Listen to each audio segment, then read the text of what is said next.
A young mechanic fixes a rich woman's sports car on a country road. Her offer to thank him turns into something he never expected. Hello and welcome to 80s Love Stories, where I, your favorite narrator, Christopher, bring you an exciting love story straight from the unforgettable 1980s. Get ready for a journey full of nostalgia and incredible twists. Today's story is truly remarkable, with an ending that's sure to touch your heart and leave you amazed. So, stay with me until the very last moment. I hope this experience is unforgettable for you, and may God bless you and your family. Now, let's get started. The summer sun beat down mercilessly on Michael Parker's garage at the edge of town. He wiped the sweat from his brow, leaving a streak of grease across his forehead as he worked on an old Chevy pickup. The radio played "Sweet Dreams" by the Eurythmics, the sound mixing with the metallic clinks of his tools. This was his sanctuary, a modest auto repair shop on a quiet country road in rural Pennsylvania. Though young, Michael had already earned a reputation as something of a mechanical wizard. Local folks said he could fix just about anything with an engine, even when other mechanics had given up. The wooden sign above his shop simply read, "Parker's Auto Repair" in faded red letters. It wasn't much, but it was his. He'd saved every penny from years of odd jobs and apprenticing at other garages to open this place. The shop itself was a weathered building with wide doors that let in the summer breeze, its walls lined with tools and spare parts collected over years of tinkering with engines. The sound of an engine caught his attention, but not just any engine. Even through the music and garage noise, he recognized the distinctive purr of European engineering. Michael stepped out into the sunlight, just as a sleek red Ferrari 308 GTB rolled to a stop in front of his shop, white smoke billowing from under its hood. The car door opened, and out stepped a woman who seemed entirely out of place in this rural setting. She wore an elegant cream-colored business suit, her dark hair pulled back in a sophisticated style. Everything about her spoke of wealth and city life, a sharp contrast to Michael's grease-stained coveralls and the dusty countryside around them. "Excuse me," she called out, her voice carrying a note of controlled frustration. "I seem to be having some trouble with my car." The temperature gauge suddenly spiked, and then she gestured helplessly at the smoke still rising from the hood. "I can take a look," Michael offered, already moving toward the car. "I'm Michael Parker." "Rachel Winters," she replied, extending her hand before noticing his grease-covered fingers and gracefully withdrawing it.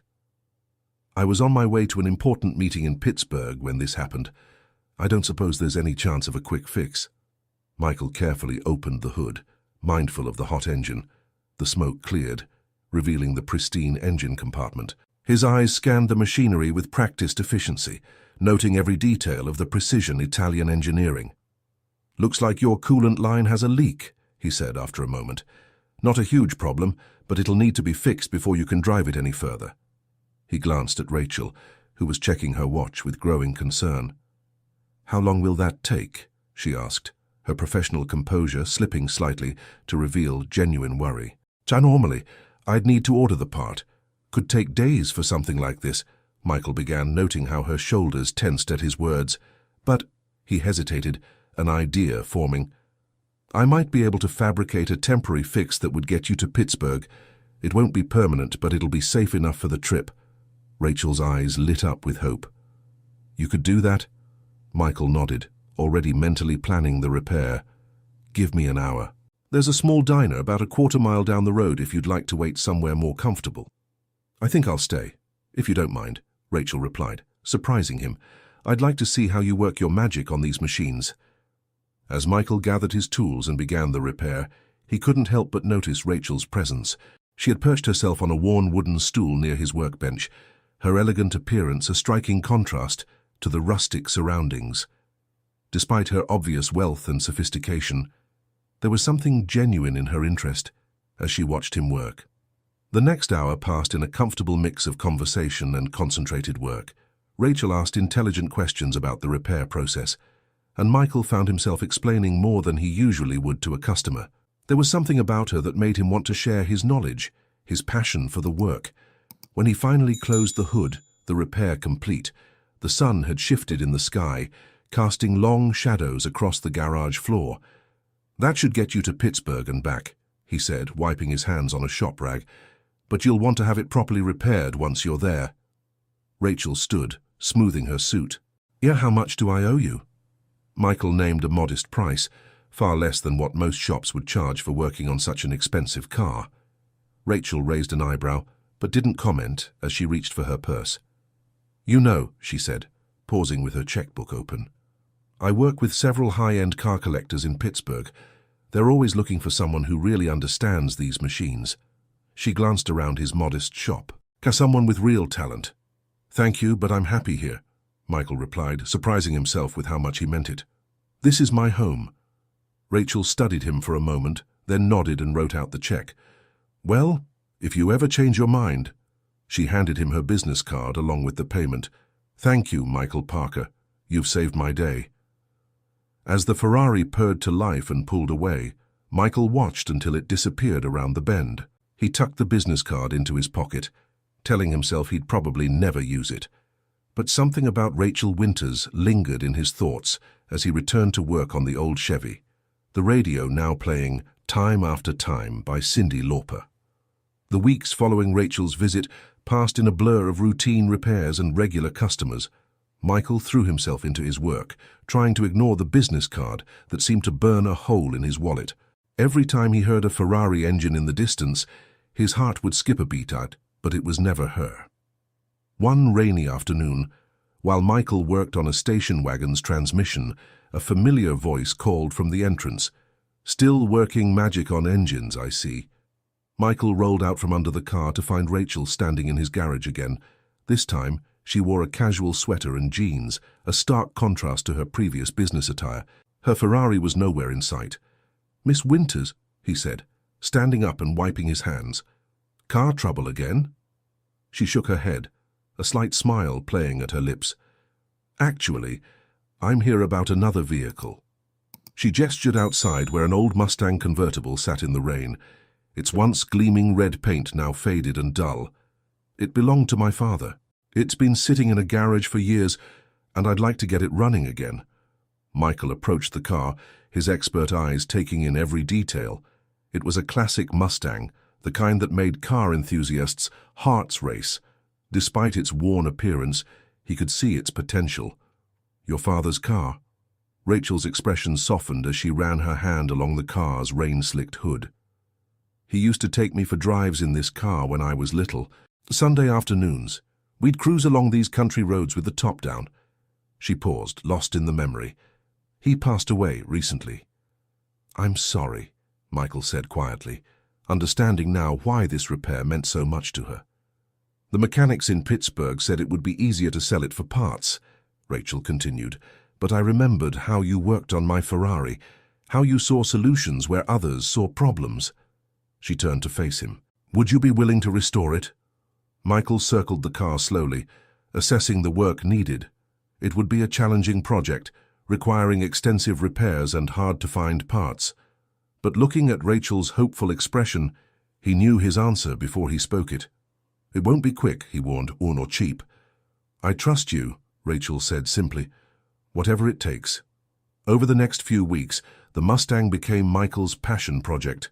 Rachel would visit regularly to check on the progress, always arriving in different cars, sometimes luxury vehicles, sometimes rental cars. She'd bring coffee and sit on that same wooden stool, watching him work and sharing stories about her father. He learned that her father had been a self-made man who never forgot his humble beginnings, despite his later success. The Mustang had been his first major purchase, a symbol of his hard work. Through Rachel's stories, Michael began to understand both the car and its owner's daughter better. During one of her visits, while Michael worked on rebuilding the engine, Rachel brought an old photo album. Look at this, she said, showing him a faded photograph of her father leaning against the Mustang when it was new. The man in the picture had Rachel's same warm smile. He used to say that cars aren't just machines, Rachel recalled, her voice soft with memory. They're stories waiting to be told. Each dent, each scratch, each repair, they're all chapters in a bigger story.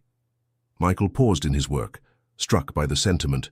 It matched his own feelings about the machines he worked on, though he'd never put it into words before. Looking at Rachel surrounded by tools and engine parts, her elegant hands carefully holding these precious memories, he felt something shift in his heart. The restoration consumed his days and many of his nights. He searched junkyards for authentic parts, networked with other mechanics, and even reached out to classic car collectors. Each small victory, a found part, a repaired component, a system brought back to life, felt especially meaningful under Rachel's appreciative gaze. One evening, as the sun set behind the hills, casting long shadows through the garage doors, Rachel arrived to find Michael still working. The Mustang's engine compartment was now a thing of beauty, restored to its former glory. She stood beside him, their shoulders nearly touching as they admired the work. "It's amazing," she said softly. "You've given it new life." "Not yet," Michael replied, aware of her proximity, "but soon. The engine's ready, but there's still work to do on the interior." Rachel nodded, then surprised him by pulling out an old cassette tape from her purse. "I found this in my father's things. It's the mixtape he used to play during our drives." She held it out to him. Would you like to hear it while you work?" Michael took the tape carefully, as if handling a precious artifact. He walked over to his workshop radio and popped it in. The sounds of Bruce Springsteen's Thunder Road filled the garage, and Rachel's eyes welled with tears. Without thinking, Michael reached out and squeezed her hand. She squeezed back, and they stood there for a moment, connected by more than just a car restoration project. The music played on, filling the space with memories of sunny drives and a father's love. "Thank you," Rachel whispered, and Michael wasn't sure if she was thanking him for the hand squeeze, the car restoration, or something else entirely. As Rachel left that evening, the tape still playing in the background, Michael realized that he was restoring more than just a car. He was helping to preserve precious memories, and in the process, creating new ones. The Mustang was becoming more than just another project. It was becoming their story too. The autumn air grew crisp as Michael continued working on the Mustang. The restoration was progressing well, but each step seemed to reveal new challenges. He'd just finished installing the reupholstered seats when a sleek black Mercedes pulled up outside his garage. A tall man in an expensive suit stepped out, his presence immediately commanding attention. "I'm looking for Michael Parker," he announced, his voice carrying the polished accent of old money. "That's me," Michael replied, wiping his hands on a shop rag. "James Winchester," the man said, not offering his hand. "And I'm Rachel's fiancé." The word hit Michael like a physical blow, fiancé. Of course someone like Rachel would be engaged. He fought to keep his expression neutral as James surveyed the garage with barely concealed disdain. "Rachel's been spending a lot of time here," James continued, his eyes fixing on the Mustang. "I was curious about what could be so engaging." Michael straightened up, his pride as a mechanic overtaking his personal disappointment. "So it's her father's car. I'm restoring it for her." James circled the Mustang slowly. Yes, the old car. Rachel's getting quite sentimental about it. He turned to face Michael directly. "I have a proposition for you. Name your price to finish this quickly. I'd like to surprise Rachel by having it done before our wedding." "It's not about the money," Michael said firmly. "Restoration takes time if you want it done right. Each part needs attention." "Everything has a price," James interrupted, pulling out a checkbook. "I've learned that people who say it's not about money just haven't been offered enough yet." Before Michael could respond, another car pulled up, Rachel's Ferrari. She stepped out, surprise evident on her face at finding James there. "James? What are you doing here?" "Darling, I wanted to see this project you've been so invested in." James moved to kiss her cheek, but Rachel had already walked past him to inspect the newly installed seats. "Michael, they're perfect," she exclaimed, running her hand over the leather. "Just like I remember them." James cleared his throat. "Rachel, dear, I was just discussing with Mr. Parker about expediting the restoration. Perhaps having it ready for the wet—" "No," Rachel cut him off, her voice sharp. "This isn't your project, James. The restoration will take as long as it needs to take." An uncomfortable silence fell over the garage. James adjusted his tie, clearly unused to being contradicted. "Very well. I'll wait in the car. We're late for dinner with the Ashworths." He nodded curtly to Michael and left. Rachel watched him go, then turned to Michael with an apologetic smile. "I'm sorry about that. James, he doesn't understand some things." "Like old cars?" Michael asked, trying to keep his tone light. "Like anything that can't be rushed or bought," she replied softly. Their eyes met for a moment, and Michael felt that familiar warmth in his chest, now tinged with a new ache. "You never mentioned you were engaged," he said quietly. Rachel touched her engagement ring, an enormous diamond that somehow looked wrong on her hand. "It's complicated. Our families have known each other forever. The marriage, it makes sense on paper." "But does it make sense here?" Michael asked, touching his heart before he could stop himself. Rachel's eyes widened slightly, and for a moment the air between them seemed charged with unspoken words. The honk of a car horn shattered the moment. "I should go," Rachel said, backing away. "But I'll be back tomorrow. I want to hear how the engine's running."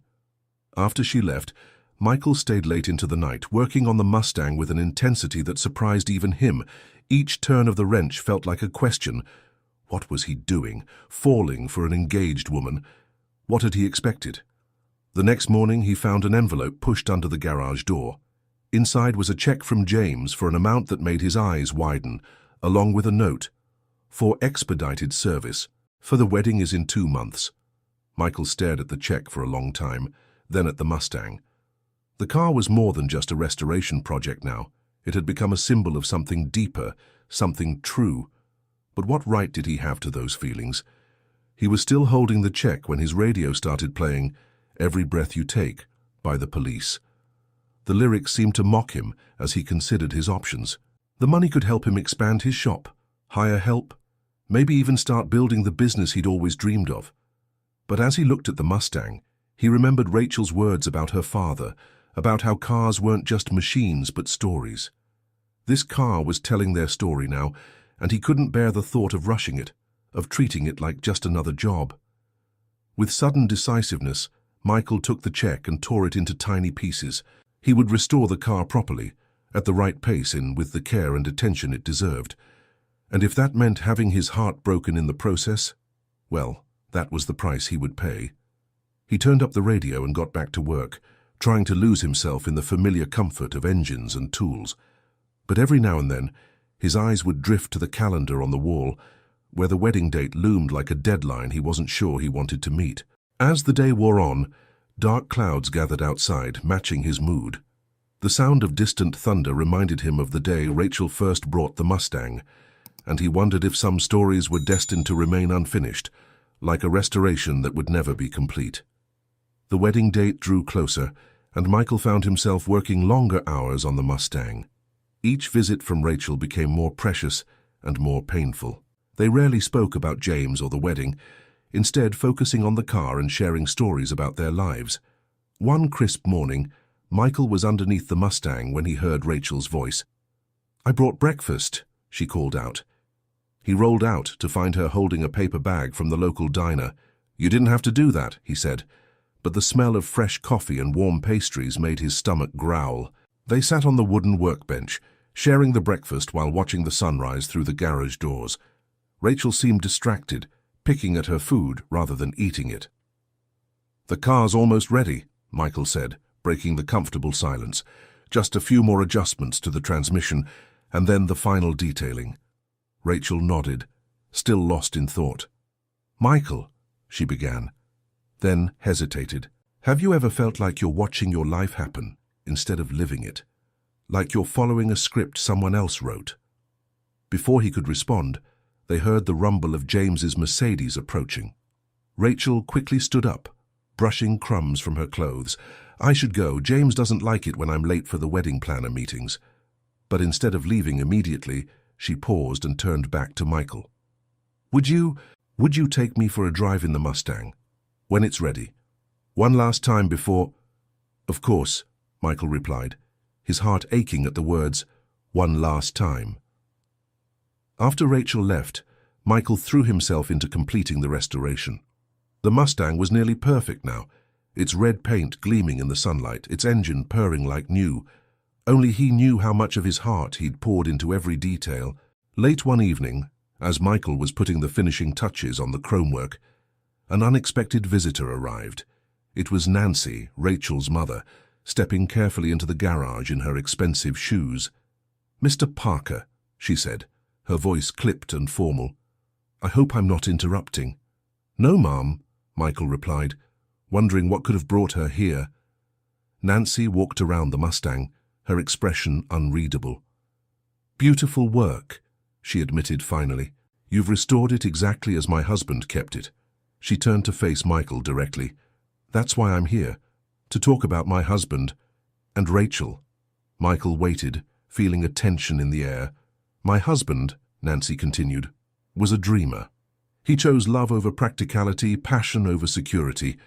She traced a finger along the Mustang's hood.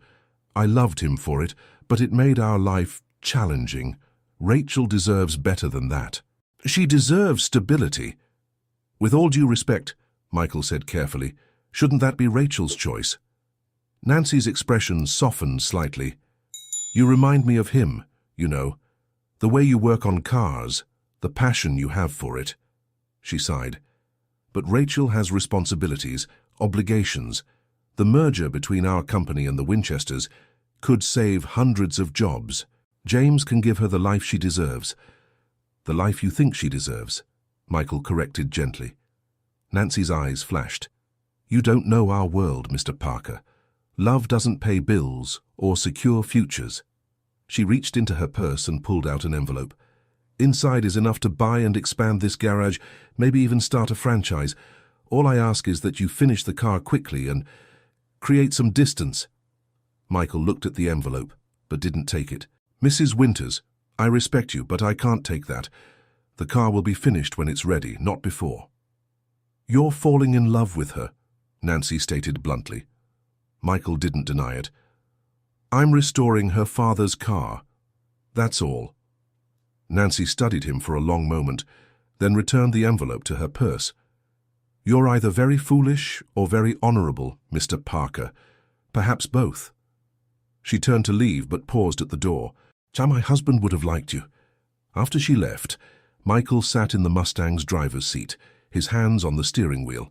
The car was nearly finished now, ready to tell its story again. But whose story would it tell? The radio played softly in the background, Time After Time by Cyndi Lauper, the same song that had played the day he first met Rachel. Michael closed his eyes, remembering every moment they'd shared in this garage, every laugh, every story, every unspoken feeling. He knew he should walk away, let Rachel live the life her family had planned for her. It was the sensible thing to do, the honorable thing. But when he opened his eyes and looked at the Mustang, this car that represented not just Rachel's father's dreams, but now his own, he knew he couldn't give up without at least showing her there could be another way. The question was, how do you tell someone they're making a mistake without losing them forever? And more importantly, how do you compete with a life that's been planned since childhood? As night fell, Michael continued working on the final details of the restoration, each adjustment more precise than necessary. He was no longer just preparing the car for its owner. He was preparing it for a moment that might change both their lives forever. The morning Michael finished the Mustang, a gentle rain was falling. He stood back, admiring how the droplets beaded on the perfectly polished paint. Every detail was exactly as it should be, the chrome gleaming, the leather seats supple, the engine purring with a sound that would make any car enthusiast's heart race. He reached for the phone to call Rachel, but his hand stopped midway. Today was her wedding rehearsal dinner. He knew because he'd overheard her mentioning it during her last visit, though she'd quickly changed the subject. Instead of calling, he decided to take the Mustang for a test drive, making sure everything was perfect for when she finally saw it. The countryside roads were empty in the light rain. Michael drove carefully, letting the familiar rumble of the engine fill his thoughts. Every curve and every stretch of road seemed to hold a memory of Rachel, her stories, her laughter, the way her eyes lit up when she talked about her father. Lost in thought, he almost missed seeing the Ferrari pulled over on the side of the road. His heart jumped when he recognized it as Rachel's. She was standing beside it, protected from the rain by a small umbrella, looking under the hood with a frustrated expression. Michael pulled the Mustang over, the irony of the situation not lost on him. It was like their first meeting, but with the roles reversed. "Car trouble," he called out, stepping into the rain. Rachel spun around, her eyes widening at the sight of the Mustang. "Michael, is that—" "Just finished it this morning," he said, walking over to her Ferrari. "What's wrong?" "I don't know," she sighed. "It just stopped running." She was dressed formally, obviously on her way to the rehearsal dinner. "I was heading to town to pick up my dress and then to the restaurant. But now—" Michael looked under the hood, quickly spotting the issue. "Loose connection in the distributor cap. Easy fix." He reached in and reconnected it with practiced ease. "Try it now." Rachel got in and turned the key. The Ferrari roared to life. She smiled, but it didn't reach her eyes. "You're always saving me on these roads." "Maybe it's not just coincidence anymore," Michael said softly. Rachel's smile faded. She got out of the Ferrari and walked over to the Mustang, running her hand along its wet surface. "Say it's perfect," she whispered. "Exactly how I remember it." "Want to take that drive you asked for?" Michael offered, knowing it might be his last chance. Rachel glanced at her watch, then at the direction of town. For a moment, Michael thought she would refuse, but then she nodded. "Yes, yes, I do." They got into the Mustang, the sound of rain on the metal roof creating a cozy atmosphere. Michael started the engine, and the familiar rumble filled the car. He pulled onto the road, heading away from town. "The rehearsal dinner," Rachel said suddenly. "I should call." "There's a diner up ahead with a payphone," Michael offered, though he hoped she wouldn't use it.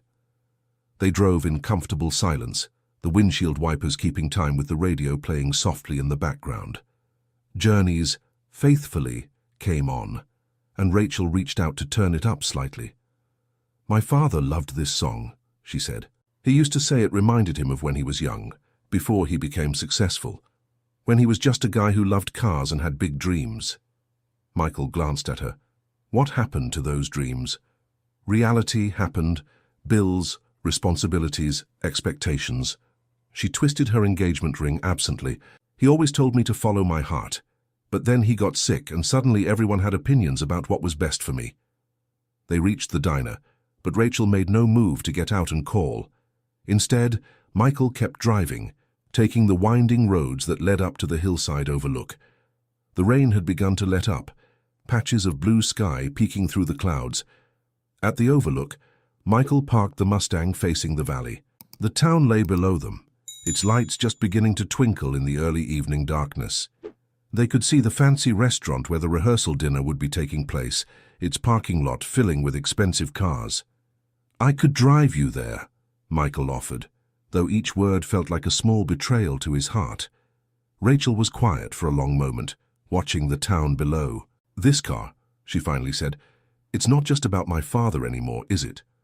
"No," Michael admitted. "It's not. When I'm with you, working on the car, sharing stories, I feel real, like I'm not just playing a part in someone else's story." She turned to face him. "But I have responsibilities, Michael, people depending on me, the merger." "I know I can't offer you what James can," Michael said. "I don't have wealth or status. All I have is this garage, my skills, and—" He stopped, afraid of saying too much. "And what?" Rachel prompted softly. "And my heart," he finished, looking straight ahead at the valley. "Which I'm afraid belongs to you now, whether I want it to or not." The silence that followed was broken only by the gentle patter of the last raindrops on the roof and the distant rumble of thunder.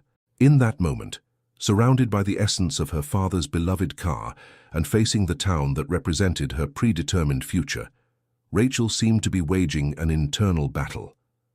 The sun broke through the clouds, casting a golden light across the valley. In its warm glow, both the Mustang and Rachel seemed to shine with a different kind of beauty, not the polished perfection of wealth, but something more real, more authentic. "Michael," Rachel began, her voice barely a whisper, But before she could finish, the sound of another car approaching interrupted them. Headlights appeared in the rear-view mirror, growing larger as they came up the hill. The approaching headlights belonged to James's Mercedes. He pulled up beside the Mustang, his expression dark as he stepped out into the misty evening air. "Rachel," he called out, his voice tight with controlled anger. So everyone's waiting at the restaurant. Your mother is beside herself. Rachel sat frozen in the passenger seat of the Mustang, her hand instinctively touching the dashboard as if drawing strength from the car itself. Michael watched her in the fading light, seeing the conflict written across her face. "James," she finally said, stepping out of the car. "I'm sorry. I lost track of time. The Ferrari broke down, and naturally, your mechanic came to the rescue," James interrupted, casting a dismissive glance at Michael. "How convenient." He reached for Rachel's arm. "Come on, we're already late." "Don't talk about him like that," Rachel said, pulling her arm away. "Michael has done nothing but help me preserve something precious, something you never understood." James straightened his tie, a gesture Michael had come to recognize as a sign of his growing irritation. "Rachel, dear, this little rebellion of yours has gone on long enough. The merger depends on our families uniting. Think of all the people counting on this. That's all it's ever been about, hasn't it?" Rachel's voice was quiet but firm. "The merger, the companies, the perfect society marriage. Has anyone ever asked what I want?" "What you want?" James laughed, but there was no humor in it. "What about what you owe? To your family, to your father's legacy?" At the mention of her father, Rachel's expression changed. She walked back to the Mustang, running her hand along its perfectly restored surface. "This is my father's legacy," she said. "Not the company, not the merger, this car and everything it represents.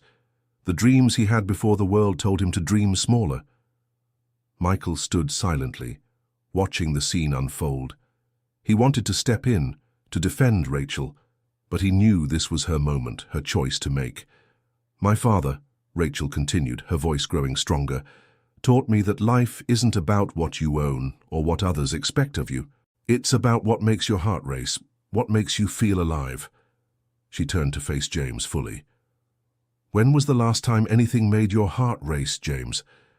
James's facade cracked slightly. "This isn't about hearts racing, Rachel. This is about responsibility, about securing our future." "No," Rachel said softly. "This is about fear. Fear of choosing something real over something safe. Fear of letting go of control." She slipped the enormous diamond ring off her finger. "I can't marry you, James. I won't." The silence that followed was deafening. James stared at the ring Rachel held out to him, his composure finally breaking. "You're choosing him, a mechanic, over everything we've built." "I'm choosing myself," Rachel replied. "For the first time in my life, I'm choosing what feels true instead of what looks right on paper." James took the ring mechanically, his face a mask of disbelief. "Your mother was right about you," he said coldly. "You're just like your father, all heart, no sense." He turned and walked back to his Mercedes, each step rigid with anger. As the sound of his car faded into the distance, Rachel remained standing by the Mustang, her hands trembling slightly. Michael approached her carefully, unsure of what to say. "Rachel," he began, but she turned and pressed her finger to his lips. "Wait," she whispered. "Listen." In the quiet of the evening, the cooling engine of the Mustang made soft ticking sounds, like a heartbeat slowly settling. The valley below them was painted in the last colors of sunset, and somewhere in the distance they could hear the lonesome whistle of a train. "So all my life," Rachel said, her voice barely audible above the evening sounds, "I've been so afraid of disappointing everyone, of making the wrong choice. But standing here, in this moment, I've never been more certain of anything." The radio in the Mustang was still playing softly, and through the open window they could hear the opening notes of REO Speedwagon's "Can't Fight This Feeling." Rachel smiled, recognition lighting up her face. "They're another of my father's favorites," she said, tears gleaming in her eyes. "He always said that when the right song comes on at the right moment, the universe is trying to tell you something." Michael took her hand, feeling its slight tremor. "What do you think it's trying to tell you?" Rachel looked up at him, really looked at him, as if seeing him clearly for the first time. The fading sunlight caught in her eyes, making them shine with an inner fire that took his breath away. "It's telling me," she said, squeezing his hand, "that some things are worth risking everything for." As they stood there, hand in hand beside the car that had brought them together, The valley below them seemed to hold its breath. The moment was perfect, almost too perfect, but Michael knew there would be consequences to face, battles yet to fight. "Your mother," he started, but Rachel shook her head. "Tomorrow," she said firmly. "We'll deal with everything tomorrow. Right now, I just want to drive. Will you take me somewhere? Anywhere." Michael opened the passenger door of the Mustang for her, then walked around to the driver's side. As he started the engine, its powerful rumble echoing off the hillside, he glanced at Rachel. "Any particular destination in mind?" She smiled, and in that smile was every possibility, every dream that had been waiting to be born. "Just drive," she said. "Let's see where the road takes us." The morning sun filtered through the garage windows, casting long shadows across the Mustang's gleaming surface. Michael was early, as usual, but today felt different. The events of last night still seemed almost dreamlike. Rachel choosing him, choosing a different path for her life. The sound of approaching cars made him look up. 2 vehicles pulled into his garage, the Mustang, with Rachel behind the wheel, and behind it, her mother's luxury sedan. His heart sank slightly at the sight of Nancy Winters stepping out of her car, her expression unreadable. Rachel parked the Mustang and got out, walking to stand beside Michael. Her presence gave him strength, even as Nancy approached them with measured steps. "Mother," Rachel began, but Nancy held up her hand. "Let me speak first," she said, her voice carrying none of its usual sharp edge. She looked at the Mustang, really looked at it, taking in every restored detail. "My husband bought this car when we were young. Everyone told him it was a foolish purchase, that he should invest in something more practical. But he said some things aren't about being practical." She ran her hand along the car's hood, lost in memory. "We had our first date in this car. Did you know that, Rachel? He picked me up in this very Mustang, and we drove all night, talking about our dreams." She smiled softly. "I was supposed to be at a dinner party with another young man, someone my parents had chosen, someone practical." Rachel and Michael exchanged surprised glances. This was a side of Nancy they'd never seen before. "When I saw you working on this car," Nancy continued, turning to Michael, "I saw him, the same passion, the same integrity. It scared me. I thought I was protecting Rachel from the struggles we faced, but maybe—" She paused, emotion creeping into her voice. "Maybe I was just afraid of letting her find the same happiness I found, in my own way." "Mother," Rachel said softly, taking her hand. "The merger will survive," Nancy said firmly. "The companies will adapt. But you, my daughter, you deserve the chance to follow your heart, just like I did." She squeezed Rachel's hand, then reached into her purse and pulled out an envelope. Michael tensed, remembering the last envelope she'd offered him, but this one was different. When Nancy opened it, he saw it contained old photographs. "These are from our early days," she explained, showing them pictures of herself and Rachel's father with the Mustang. They looked young, happy, and very much in love. "I want you to have them, to remember that love stories don't always follow the expected path." Rachel hugged her mother tightly, tears streaming down both their faces. When they separated, Nancy turned to Michael. "Take care of her," she said simply. "I will," Michael replied, his voice thick with emotion. After Nancy left, Rachel and Michael stood in the morning light, looking at the photographs. Young Nancy and Rachel's father smiled up at them, their whole lives ahead of them, the Mustang a symbol of their shared dreams. "So," Michael said, breaking the comfortable silence, "what happens now?" Rachel smiled, slipping her hand into his. Now we write our own story." She looked around the garage thoughtfully. "You know, this place could use some updating. Maybe expand it a bit, restore more classic cars." "We?" Michael asked, his heart skipping a beat at the implication. "Well, I did learn a thing or two about cars these past few months," she said with a playful smile. "And I happen to know quite a bit about business management." Michael looked at her in amazement. Here was this woman who had given up a life of luxury and security, standing in his modest garage, planning a future with him. It seemed almost too good to be true. "Are you sure about this?" he asked. "It won't be easy. It won't be the life you're used to."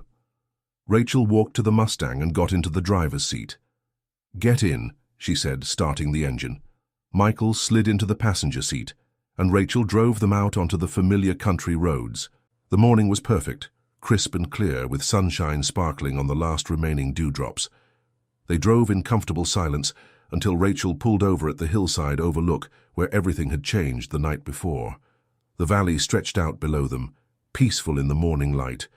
Rachel turned to Michael, her eyes bright with certainty. "Yesterday, you asked if I was sure," she said.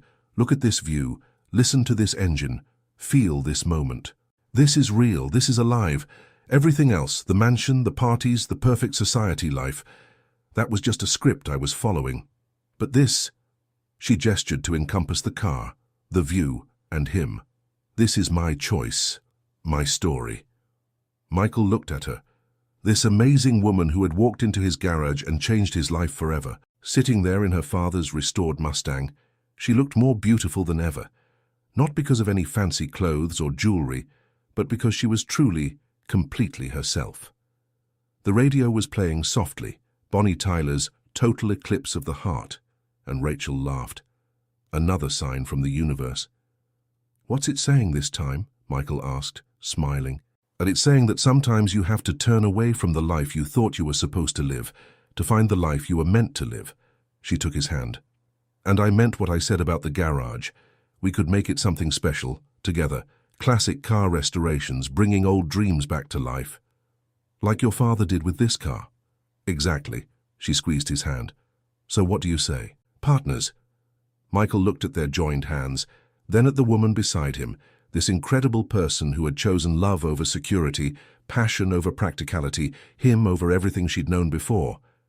"Partners," he agreed, and in that word was every promise they needed to make. They sat there as the morning grew warmer, planning their future in the car that had brought them together. They talked about expanding the garage, about Rachel learning more about mechanics, about Michael teaching her everything he knew. They dreamed out loud, their voices mixing with the purr of the engine and the music on the radio. And when they finally drove back to the garage, they both knew they were driving towards something real, something true. The Mustang had been restored, but in the process, it had restored something in them too. The courage to choose love, to choose dreams, to choose what makes the heart race. The garage would no longer be just Parker's Auto Repair. Soon, a new sign would hang above the door.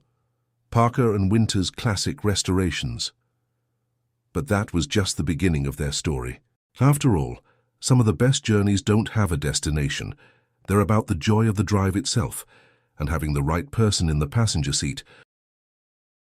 Thank you for watching today's story. What did you think?